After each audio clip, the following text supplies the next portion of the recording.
Je vous propose de démarrer ces temps d'après-midi pour notre thème « Stop aux addictions » par la lecture de 2 Corinthiens chapitre 4 et à partir du verset 7. C'est donc notre second thème, notre second message sur ce thème « Stop aux addictions ». 2 Corinthiens chapitre 4 à partir du verset 7.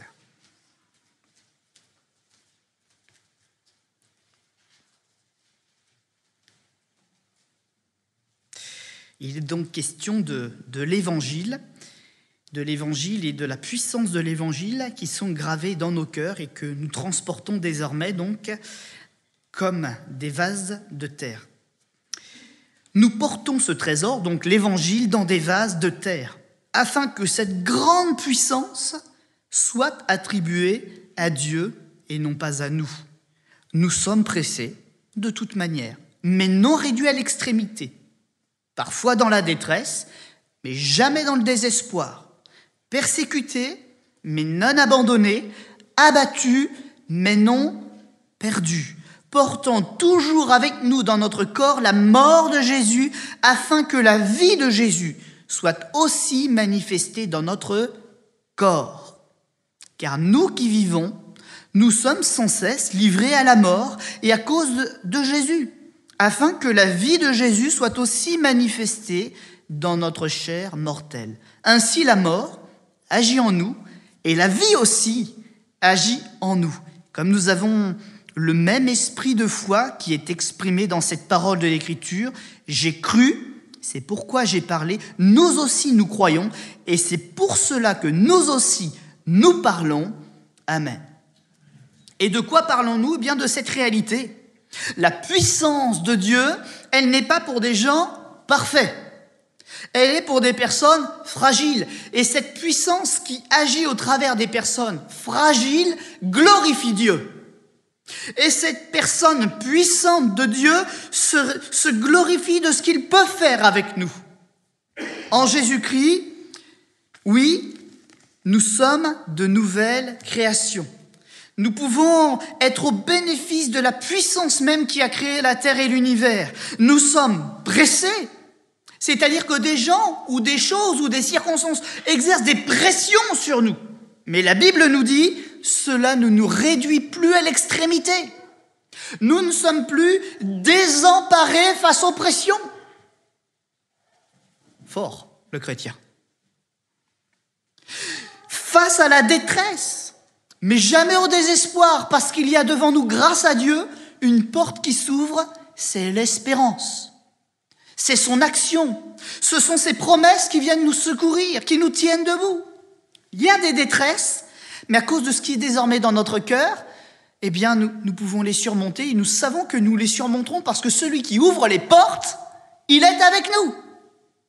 Persécuté, c'est-à-dire quand la justice humaine ne fait pas son travail, il y a un Dieu qui reste à nos côtés. Il nous défend, il nous justifie, et si nous subissons l'injustice, lui, il nous ouvre les portes de la consolation.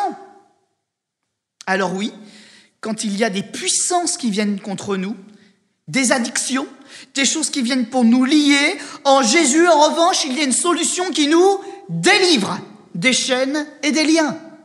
Et cet après-midi, c'est vrai que la mort peut agir dans nos corps. Mais la vie de Dieu que nous avons acceptée, les règles du royaume de Dieu et le sauveur merveilleux que Dieu nous a donné en Jésus-Christ, que nous avons accepté dans nos vies, il produit, lui, la vie. Et il vient se battre contre la mort. Il vient défaire les chaînes de l'enfer pour nous rendre libres de nous élever jusque dans le ciel.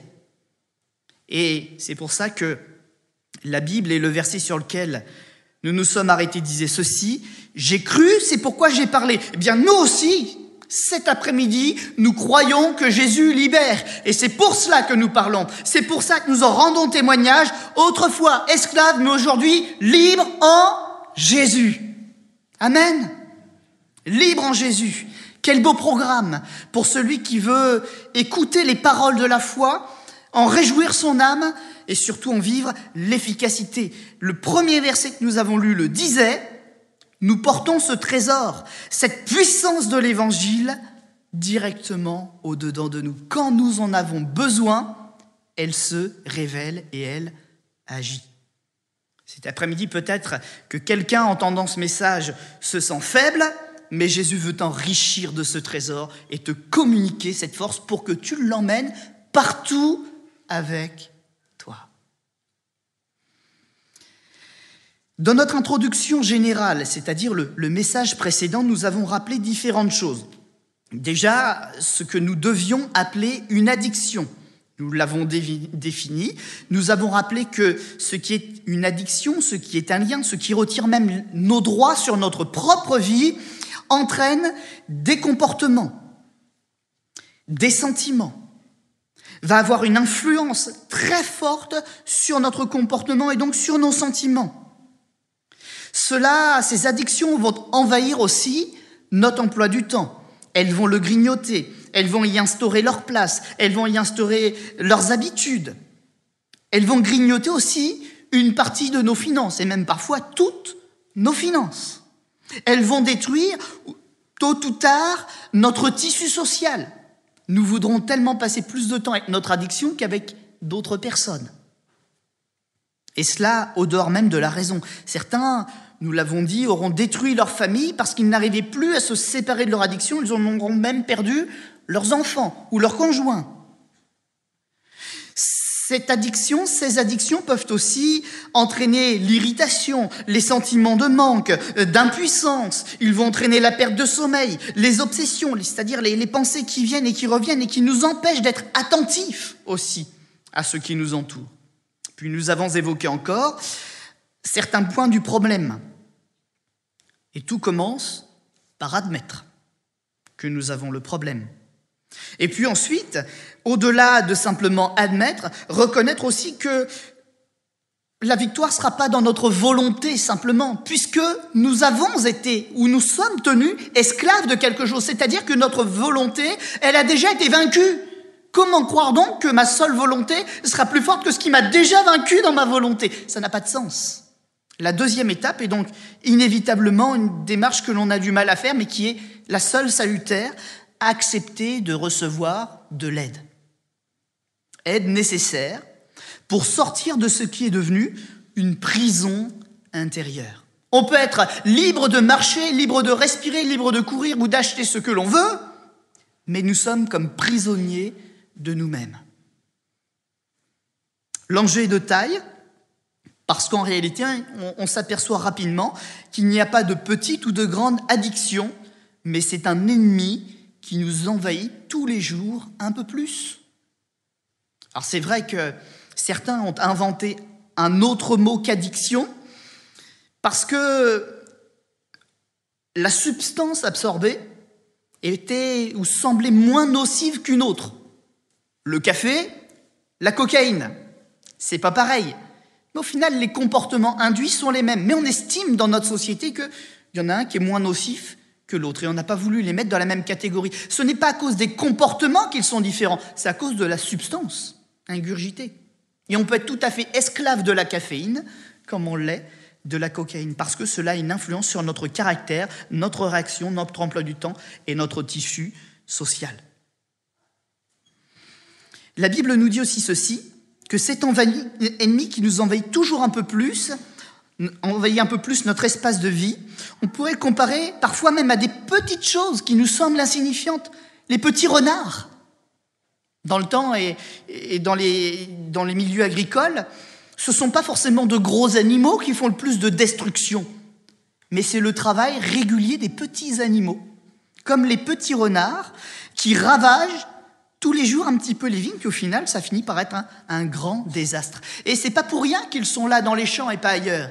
C'est parce que les champs, nous dit l'Écriture, sont en fleurs. Il y a quelque chose de bon et de beau qui les attire, ces petits renards. Et à la base, notre vie, elle est belle, mais elle attire aussi la convoitise de créatures, de personnes qui veulent en faire leur commerce. Et nous avons rappelé que beaucoup d'addictions, eh bien finalement, nous finissons par en être victimes parce qu'au-delà du problème, il y a aussi des gens qui nous disent « mais ce n'est pas grave, tout le monde le fait ». Il y a une industrie qui nous rend aussi esclaves. Et c'est une réalité à côté de laquelle il ne faut surtout pas passer. Ce que l'on a de plus important à perdre, c'est notre vie et notre âme, notre destinée éternelle. Les addictions nous ancrent à la terre. On a comme un boulet au pied et on ne peut pas s'élever à la rencontre de Dieu.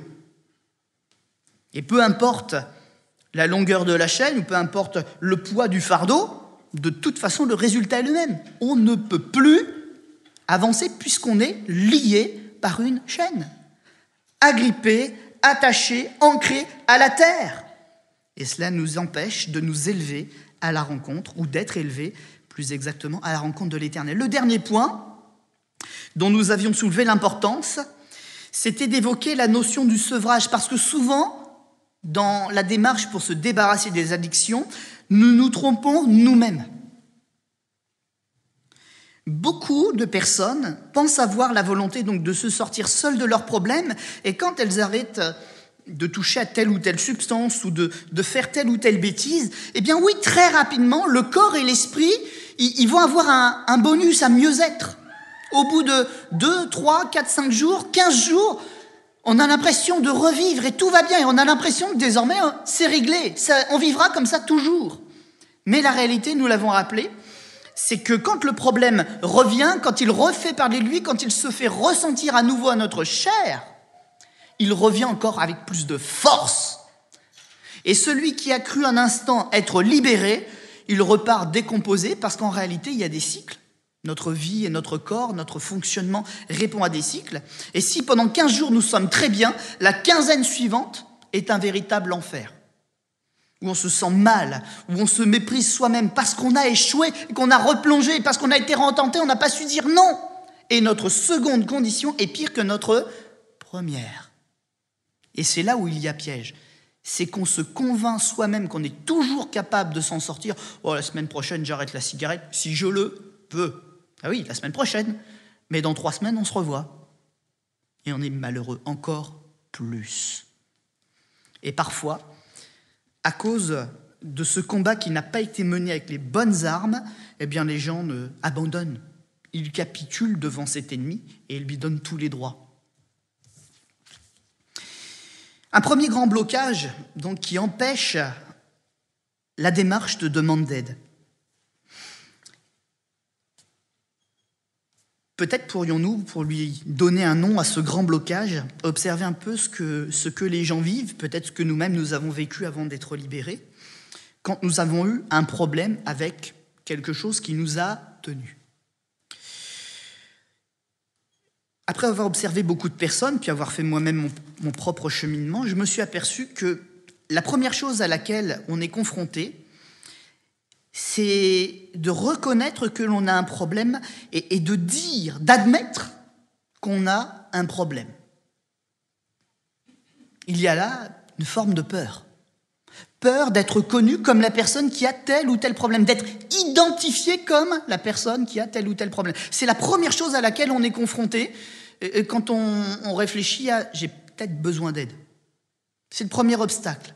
Le second, c'est parce qu'on cogite beaucoup et qu'avant de faire quelque chose, on fait un peu le tour, on essaye d'anticiper, d'imaginer la réaction des gens.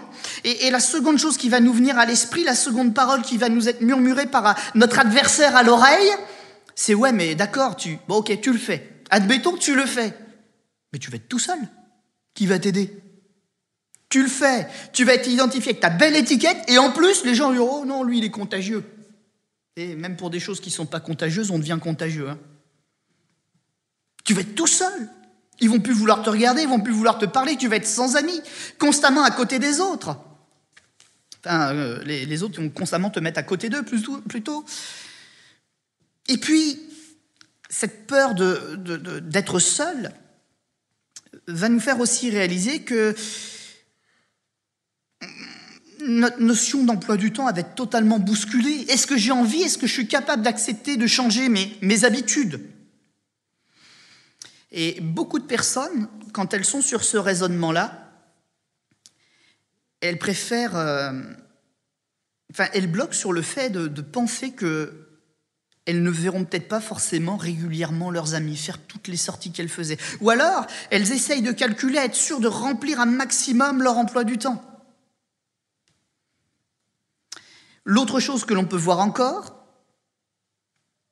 c'est de devoir vivre avec ou devant les autres réalités desquelles nous nous cachions.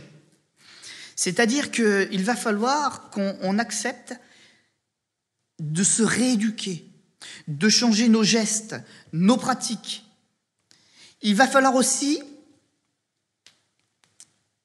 qu'on remette en perspective que si on a échoué dans des choses qui sont mauvaises, c'est que le problème, il est en amont. On n'a pas commencé à boire sans raison. On n'a pas commencé à fumer sans raison. On n'a pas commencé à tromper sa femme sans raison. C'est qu'en amont du problème, avant d'y toucher, puis d'y retoucher, puis d'en être esclave, il y a eu quelque chose dans notre vie que nous avons déjà mal fait. Et en parlant de régler ce problème d'addiction, il ne faut pas se tromper. Il faut aussi régler ce qui était à l'origine du problème. J'ai commencé à boire parce que je réalisais que ma vie n'avait pas de but. J'ai commencé à tromper ma femme parce que j'ai réalisé qu'en fait je ne l'aimais pas.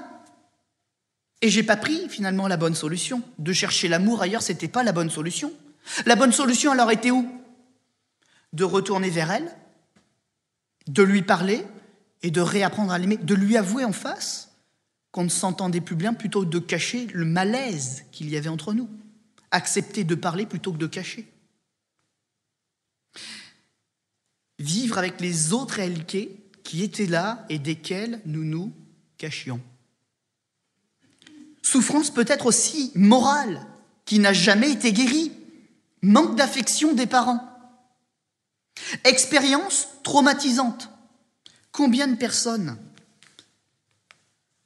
sont des personnes totalement, moralement délabrées parce qu'elles ont caché toute leur vie une différence ou une expérience traumatisante. On entend de plus en plus parler de problèmes de pédophilie, par exemple. Allez pas accuser une personne qui boit, lui dire que ce qu'elle fait est mal, puis qu'elle est une moins que rien, si peut-être avant, vous n'avez pas su pourquoi elle avait chuté dans une chose aussi tragique. Quelqu'un l'a peut-être détruite, cette personne. Et ce n'est peut-être que les conséquences d'une blessure qu'on a faite à quelqu'un qui, à l'époque, n'était encore qu'un enfant. Une enfant. Aider quelqu'un, c'est avant tout ne pas la juger, mais c'est essayer de la comprendre, de parler avec elle et de l'aider à amener au jour ce qui lui a fait mal au point de chuter. Combien de fois dans l'Écriture nous avons vu Jésus guérir des malades? Des centaines de fois. Et même, l'apôtre Jean nous dit, il n'y a même pas assez de livres, on n'a même pas eu assez de temps pour écrire tout ce qui concerne Jésus, tous les miracles qu'il a fait. Par contre, on voit toujours une chose, c'est que Jésus ne juge pas, il parle avec les gens pour qu'ils arrivent à exprimer leur misère. Et il leur dit quoi? Tes péchés sont pardonnés, va en paix. Il libère. Jésus libère nous-mêmes. Ne commettons pas l'erreur de juger, mais écoutons et aidons les personnes à rencontrer Jésus pour qu'il les libère.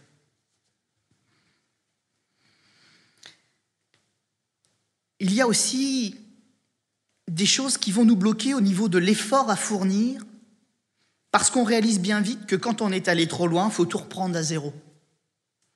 Et la grande difficulté que certaines personnes vont avoir, eh bien, c'est d'accepter de tout reprendre à zéro et de dire ce que j'ai fait ne tient pas debout. Le réflexe que beaucoup vont avoir, c'est d'essayer de créer du nouveau, mais avec les restes de l'ancien. Pas bon. Vous savez ce que dit Jésus à propos de la parabole des tissus, là? On ne peut pas prendre un bout d'étoffe neuve et celle d'une vieille étoffe. Parce que qu'est-ce qui va se passer? La neuve, bon, elle est toute neuve, elle est résistante, quoi. Elle est partie pour faire la guerre, là. Elle est toute neuve.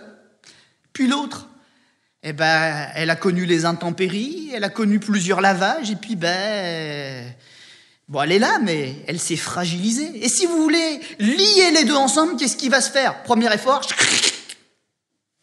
chérie, j'ai encore trouvé ma veste. Ce qui va se passer. Et avec une vie, c'est pareil. Ou on veut une vie qui est neuve, On reprend tout à zéro, ou on choisit de rien faire, puis on reste dans l'ancienne. Mais si on veut faire un mélange des deux, ça ne marchera pas. Ça ne marchera pas. Et en plus, on va se décourager. Si quelqu'un, donc, cet après-midi, veut que le Seigneur agisse, qu'il commence par prendre dans son cœur cette décision, « Seigneur, je veux tout neuf !» Un nouveau vêtement, pas juste un patchwork parce que j'ai un peu de sentiment encore pour l'ancien vêtement. Non. D'ailleurs, j'y viendrai dans un instant. L'ancien vêtement, il faut aussi changer d'attitude par rapport à lui. Et d'ailleurs, le Seigneur fait bien les choses. Je disais que ceux qui sont tombés sont des gens qui ont certainement à un moment réalisé que leur vie n'avait pas de sens. Ils ont voulu faire taire cette voix dans leur cœur. Mais Jésus, il pense à ça. Et il a un plan pour notre vie. Il a un but, il a un sens pour notre vie. Et quand il nous reconstruit, eh bien, il nous dit aussi jusqu'où et par où il veut nous emmener. Réapprendre à vivre. Si vous avez un peu de curiosité, regardez un peu sur Internet. Ou regardez aussi tout simplement dans une Bible le témoignage des personnes sorties de situations difficiles. Ce qui a été le plus dur pour elles, c'est de réapprendre à vivre. De réapprendre les codes du comportement, de la bienséance et de la vie en société. Réorganiser aussi, et ça c'est imparable, il faut le faire absolument, sinon c'est l'échec, les relations. Si quelque chose vous a entraîné à la chute, si surtout une personne vous a encouragé à la chute, c'est pas une bonne personne à fréquenter. Et le lien sentimental, oui, ça peut nous faire du mal de devoir quitter une personne, mais c'est salutaire. Ne retournons pas vers les gens qui ne nous ont pas encouragés à lâcher le péché. Ce serait une erreur. Derrière toute cette liste, reconnu avec un problème, seul, problème d'emploi du temps, être devant ses réalités, fournir un effort pour tout reprendre à zéro, il y a un mot qu'on pourrait mettre au début de chacune de ces expressions, c'est la peur. La peur d'être vu, la peur d'être seul, la peur d'être devant, la peur de faire. Le premier ennemi qu'il nous faut vaincre, finalement, on peut l'identifier comme ça, le premier blocage, c'est la peur. Il faut que cette voix-là se taise une bonne fois pour toutes. Et la seule façon de contrer la peur, c'est la foi. En tenant la main de celui qui sait nous guider, parce que lui, il est là et il nous rassure. Dieu est vivant. Dieu sait sur quel chemin il nous emmène. Et la seule façon de contrer la peur, c'est de savoir ce qu'on fait, avec qui on fait et sur quel chemin ça nous emmène. Si nous savons, eh bien nous n'avons plus peur. Le premier ennemi donc à vaincre, c'est la peur. Et là encore une fois, nous ne pouvons pas le faire tout seuls. Parce que si nous nous écoutons, eh bien nous ne ferons jamais rien. Toujours une pensée négative reviendra et elle nous empêchera d'aller jusqu'au bout. Mais si nous écoutons la voix de celui qui nous conseille, qui nous dit « tu en es capable », alors nous pourrons avancer. Par où commencer ? Eh bien la première chose, c'est d'appeler ce qui est mal, mal, ce qui est mauvais, qu'il est, de ne pas lui trouver de circonstances atténuantes pour l'excuser ou pour continuer de l'aimer encore. Beaucoup de personnes n'arrivent pas à se séparer de ce qui leur fait du mal parce qu'elles y ont un attachement sentimental. Elles y trouvent une forme de plaisir malgré le mal que ça leur procure. Et il faut véritablement couper le lien. Je disais tout à l'heure, je reviendrai dessus, l'histoire du vêtement, je reviens maintenant. La Bible nous dit que pour avancer, il nous faut haïr ce qui était dans notre passé, apprendre à haïr le péché et même jusqu'aux vêtements que le péché a pu toucher. Si tu ne hais pas ton problème, si tu ne hais pas ton addiction, si tu lui trouves encore de l'amour dans ton cœur, tu vas replonger. Je crois que c'est une des seules fois dans l'Écriture où on nous apprend à haïr quelque chose. Haïr le mal, haïr le péché, haïr les choses qui nous rendent esclaves. La première discipline, elle est là. Reconnaître que ce qui nous a fait du mal nous fera toujours du mal, il faut le haïr. Jude, chapitre 1, verset 23, c'est en substance ce qu'il nous rend. La vie qui repose sur une addiction doit donc être haïe. ton ancienne vie, tu dois la détester. Parce qu'elle te fait du mal et qu'elle t'en fera toujours. Et si tu ne la hais pas, si tu gardes encore un peu d'affection quelque part pour elle, tu y retourneras. Ça fait partie du lien du péché, ça fait partie du lien de l'addiction. Si tu n'as pas tranché dans le vif, c'est certain, c'est pas peut-être, c'est certain, tu y retourneras. Pour briser le lien de l'addiction, l'amour que nous avons pour lui, pour elle, la dépendance que nous avons pour elle et qui entretient pour elle des émotions qu'elle ne mérite pas, il nous faut donc la haïr, mais pas seulement la haïr, parce que nous avons de l'amour à communiquer. Et cet amour, il nous faut apprendre à le recanaliser dans la bonne direction, vers les bonnes choses. Après avoir haï le péché, il faut réattribuer cet amour et cette dépendance. Eh bien, autant que ce soit une personne qui nous aime, à notre Dieu.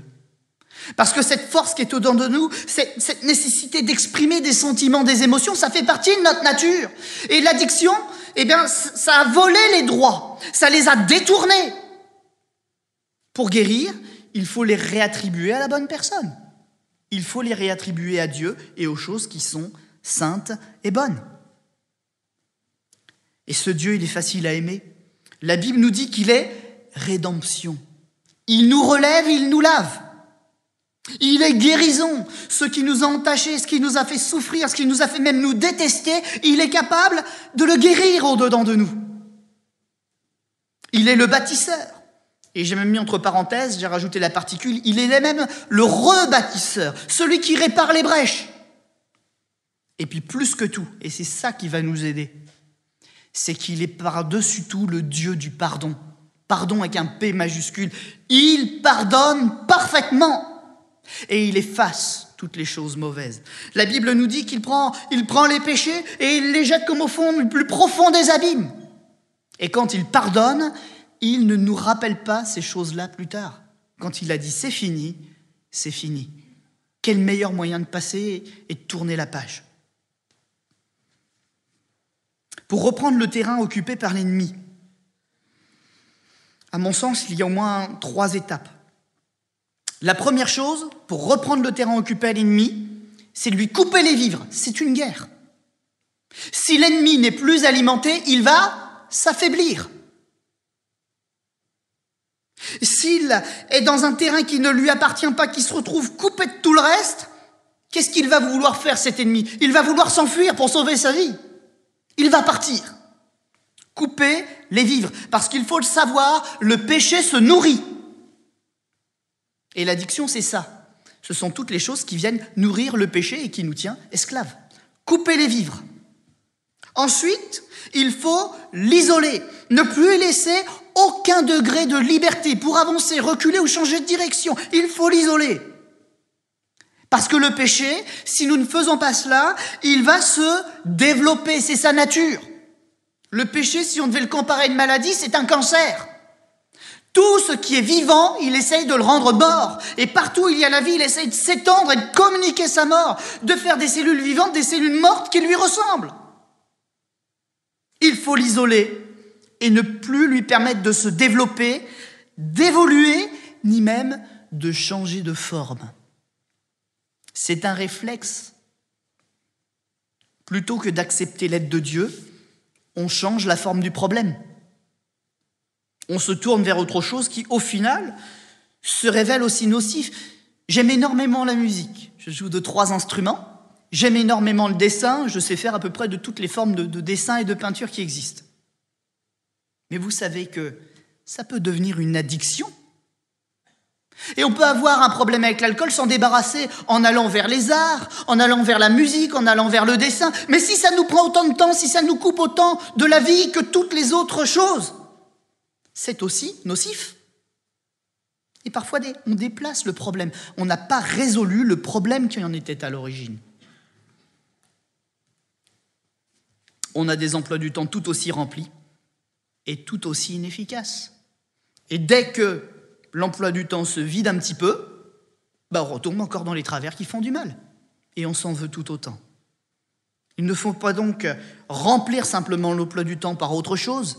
il faut régler le problème. Et pour régler le problème, c'est la troisième étape, il faut le combattre à plusieurs, parce que le péché et les liens qu'il met sur notre vie sont puissants.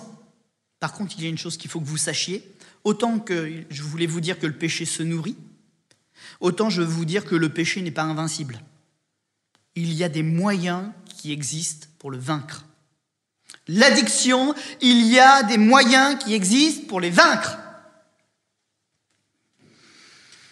Le combat, il va commencer là-dedans. Beaucoup de choses partent de la tête. La première arme pour nous mettre sur le chemin de la victoire, eh bien, selon moi, si on observe ce qui se passe dans la Bible,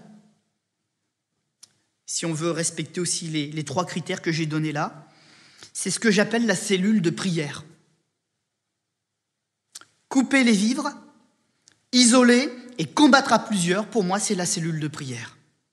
Quand on se réunit avec des gens qui vont bien spirituellement, moralement, qui nous accueillent dans leur groupe et qu'ensemble, on partage cette force, on partage cette foi, on partage ces encouragements, il n'y a aucune raison que la victoire qui est dans toutes les autres vies ne coule pas aussi dans celle de l'homme, de la femme, qui était dans son problème d'addiction.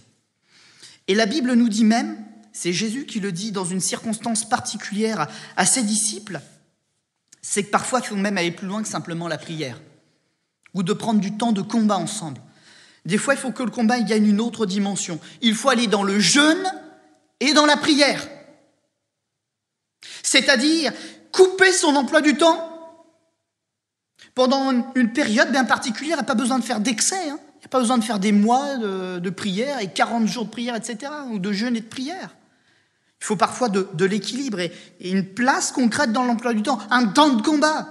Mais en tout cas, des fois, c'est nécessaire. Jeûner et prier. Si dans la prière, on dit à Dieu tout ce qui ne va pas, dans le jeûne, on se tait et on écoute ce qu'il a à nous dire. On se prive de certaines choses pour un temps, mais c'est salutaire.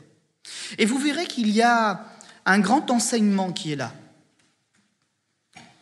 Parce que si vous écoutez ce que les émissions scientifiques partagent en ce moment, dans beaucoup d'émissions et dans beaucoup d'études, c'est que le corps dispose de ressources insoupçonnées.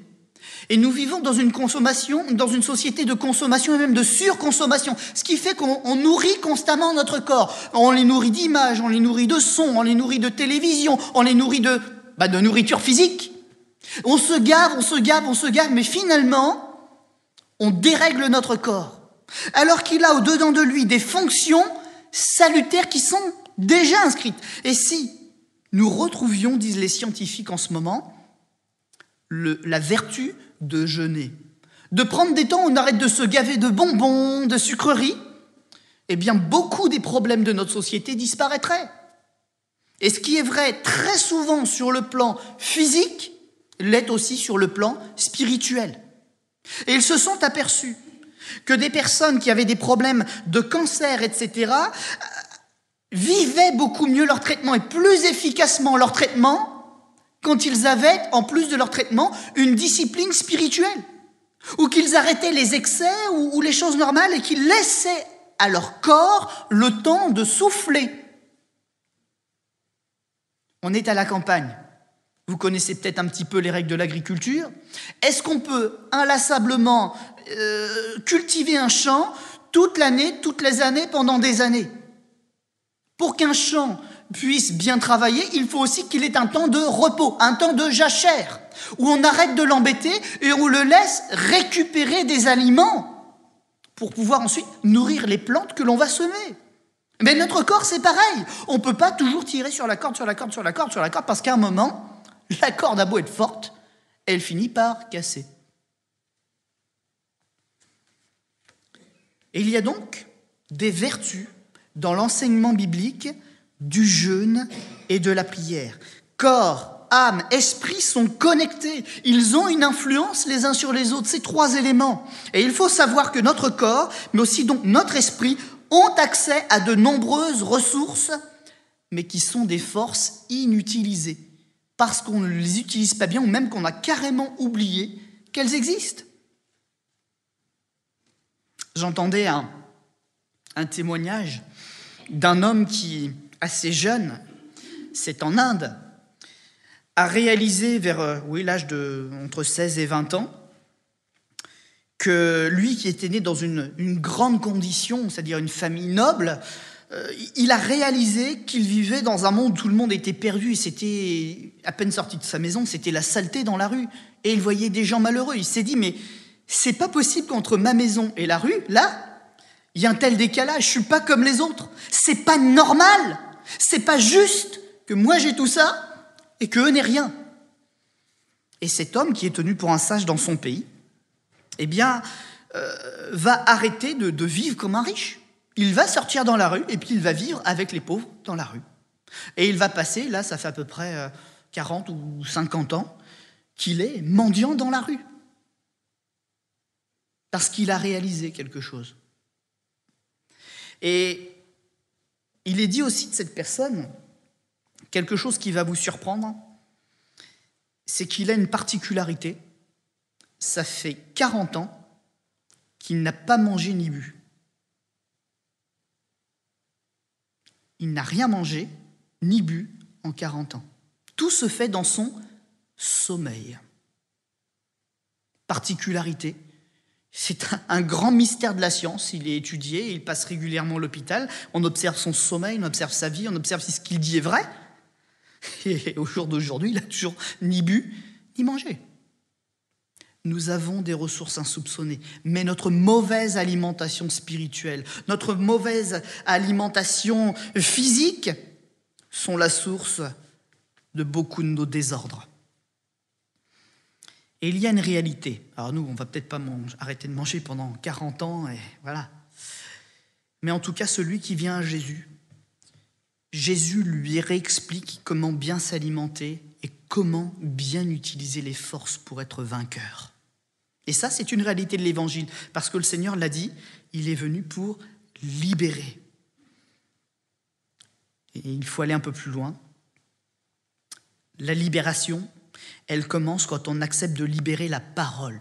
Si quelqu'un a un problème, après avoir entendu tout ce que j'ai dit là, qu'il ait le courage de parler à quelqu'un de confiance, quelqu'un qui saura l'accompagner pour qu'il puisse commencer sa délivrance. En conclusion, je donnerai sobrement, rapidement, 3 principes. 3 principes capitaux qu'il faut installer dans une vie pour qu'elle commence sa délivrance. La première, c'est qu'il faut abandonner l'illusion que ça va se faire en une fois. La première notion à mettre en place, c'est la persévérance. Si tu as un problème, si tu veux t'en débarrasser, ne crois pas que ça va se faire avec un médicament miracle ou avec un gourou. C'est à toi de prendre ton problème en main et de persévérer. La deuxième chose, c'est pareil, c'est aussi important, c'est le refus du compromis, c'est de réapprendre à veiller sur les frontières de ta vie. Et le second mot qu'on pourrait associer, c'est la préservation. Il faut persévérer et il faut se préserver. Ce qui était autrefois ton problème ne doit plus jamais revenir. Ne lui réouvre jamais la porte. Une fois tu as souffert. Est-ce qu'il faut aller à la deuxième, à la troisième, à la quatrième ? Ce sera toujours de plus en plus dur. Une fois que tu as pris et que tu as chassé l'ennemi de chez toi, préserve-toi. Ne va pas au compromis. D'ailleurs, petite parenthèse chrétienne, le diable a toujours une dernière astuce dans sa manche. Parce que même quand on arrive à le mettre dehors, il aime bien laisser quelques valises derrière lui pour dire « j'ai encore du matériel chez toi, il faut que je vienne le récupérer ». Le diable a toujours une dernière astuce dans sa manche. Il s'agit d'une pensée qui peut lui servir à revenir plus tard. Désormais, tu es fort. Ah, tu m'as chassé, je suis le diable, tu m'as chassé. Il nous dirait presque qu'il est vaincu. Hein ? Tu m'as chassé. Tu es fort. Mais plus tard, pour ne pas dire souvent ou tout le temps, ce qu'il ne dit pas, j'ai oublié quelque chose chez toi, là. C'est qu'il va revenir. Le diable, il nous dit pour l'instant pour nous encourager, pour nous enorgueillir, tu m'as vaincu. Mais il oublie de dire, mais je reviendrai. Je reviendrai te voir bientôt, très bientôt. Et ça, c'est une arme subtile qu'il a. Il nous laisse croire que nous avons vaincu pour faire tomber notre vigilance et revenir. Jésus l'a vécu, ça. Et il a vaincu parce qu'il a résisté avec une foi ferme. Nous savons tous qu'il a été tenté au désert. Mais le texte ne s'arrête pas comme ça. Le diable le quitta pour revenir à un autre moment plus favorable. Même pour Jésus, ce n'était pas réglé. Et le moment favorable, c'était lequel? Le pire. Parce que le diable, il ne revient pas quand ça va bien. Hein. Il revient quand c'est pire. Quand on a un problème. Je suis la boisson. Je suis la drogue. Je suis la cigarette que tu aimes. Jésus, il était à la croix. Il était crucifié. C'était l'injustice. Et le diable revient en lui disant par la bouche de tous ceux qui sont là, qu'il l'aimaient fraternellement, « Mais si tu étais le Christ, tu descendrais de la croix. Si tu es le Fils de Dieu, mon ami, si tu es chrétien, une petite dernière. » C'est comme ça qu'il agit. Il nous laisse croire 3 ans et demi qu'on l'a vaincu, 2 ans et demi, enfin bon, ça dépend des interprétations. Et puis au bout de ça, et tu te rappelles, t'as pas envie de rester une petite fois quand même.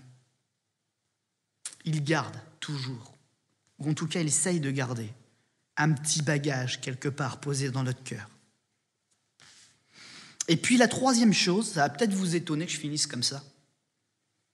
Persévérance, préservation, récompense.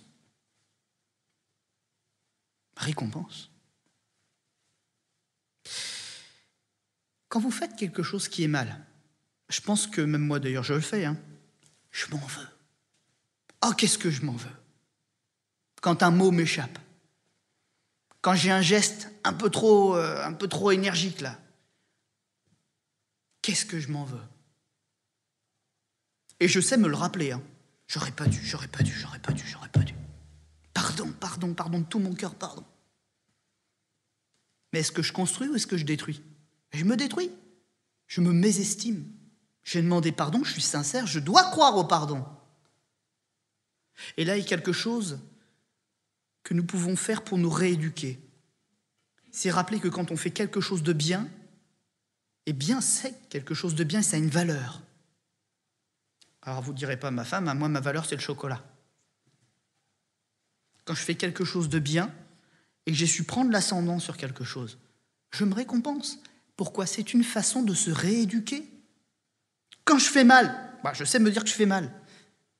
Mais quand on fait bien, souvent, on est juste content sur l'instant, puis voilà. Il faut aussi qu'on apprenne à notre esprit. Et ça fait partie du problème de l'addiction qui déforme, que ce que nous faisons de bien, c'est une occasion de se réjouir. Peut-être que récompense, je pourrais le remplacer donc aussi par se réjouir.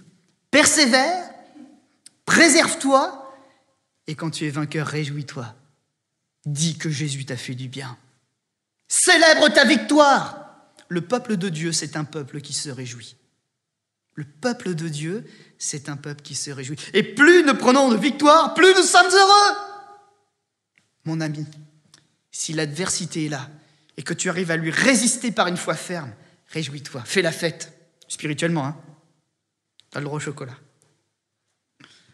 Que le Seigneur vous bénisse et qu'il nous aide à mettre les choses dans le bon ordre pour être plus que vainqueurs en Jésus-Christ. Parce que c'est la promesse, plus que vainqueurs en Jésus-Christ qui nous a aimés. On va courber nos fronts un instant, si vous le permettez.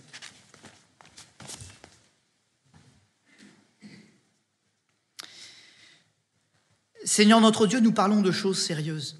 C'est vrai que peut-être qu'au milieu de nous, nous ne sommes pas directement concernés par des choses ou des addictions aussi graves. N'empêche que d'en parler nous permet de réaliser la souffrance de notre prochain et de ce que nous avons à faire comme travail avec lui. Nous comprenons un peu mieux la position que nous devons avoir parce que nous comprenons un peu mieux la souffrance qu'il est en train de vivre, ce prochain. Seigneur notre Dieu, étudier ta parole, parler de toutes ces choses, c'est aussi nous donner des armes, des moyens, des compréhensions de la position à prendre pour aider notre prochain. Que nous puissions donc nous servir de tout ce que tu nous as communiqué aujourd'hui pour faire du bien à ce monde qui souffre cruellement. Il y a tellement de liens inavoués, tellement de situations de détresse qui sont cachées, et tellement de choses pénibles que les gens portent. Et s'ils nous montraient leur vrai visage, nous ne les reconnaîtrions même pas, tellement la douleur qu'ils ont à l'intérieur peut les déformer. Ils nous montrent des sourires, ils nous font des clins d'œil, nous racontent des plaisanteries, nous parlent de la dernière chose à la mode qu'ils ont pu expérimenter. Mais dans leur cœur, ils n'ont pas de but, ils n'ont pas de sens. Ils ont été maltraités, ils sont dans la souffrance, ils sont dans l'échec. Et ils nous montrent un visage qui parfois nous déroute. Et nous voulons apprendre à comprendre que c'est en fait la douleur qu'ils cachent. Et nous voulons prier pour eux. Et nous voulons nous armer pour les aider. Alors il y a une prière que nous faisons ensemble cet après-midi, Seigneur. Donne-nous suffisamment d'amour, de bon sens, de sagesse. Communique-nous les armes pour ne pas être dupes de leur visage, mais pour comprendre qu'il y a un signal de détresse qui a été élevé de leur part. Ce monde a besoin de Jésus-Christ. Et ce monde a besoin qu'on lui témoigne que Jésus-Christ nous rend libres encore aujourd'hui. Amen.